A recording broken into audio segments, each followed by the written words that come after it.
अर्थानं नीरा देवधर असेल, जीए कटापूर असेल किंवा टेंबूचे वेगवेगळे टप्पे असतील, सांगोल्यासारखा भाग की ज्या भागामध्ये वर्षानुवर्ष त्या ठिकाणी गणपतराव देशमुखांनी जवळजवळ 40 वर्ष संघर्ष केला, पण तो संघर्ष कधी फळाला आला नाही.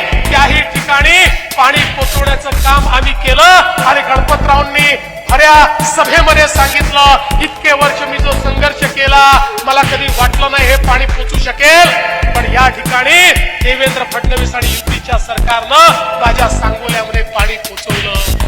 बंधू भगिनींनो, खऱ्या अर्थानं हा जो काही दिवस आपण पाहतोय हा संघर्षात उभा राहिलेला आहे आणि हा संघर्ष हा केवळ या ठिकाणी पाणी पोचवण्याचा नव्हता.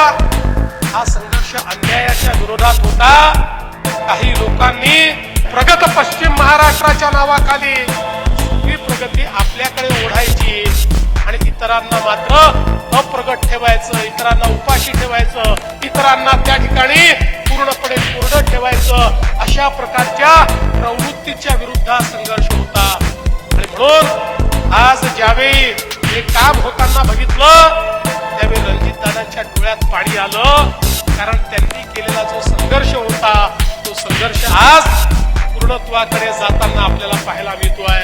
पण रणजितदादा, अजून तुम्हाला खूप काम करायचं आहे, अजून तुमच्या हातून खूप मोठी मोठी कामं व्हायची आहेत. अरे बाज की असली उड़ान अभी बाकी है, तुम्हारे इरादों का इम्तिहान अभी बाकी है. अरे अभी तो नापी है मुट्ठी भर जमीन तुमने, अभी पूरा आसमान बाकी है. आणि म्हणून चिंता करू नका, आम्ही पूर्ण ताकदीने तुमच्या पाठीशी आहोत.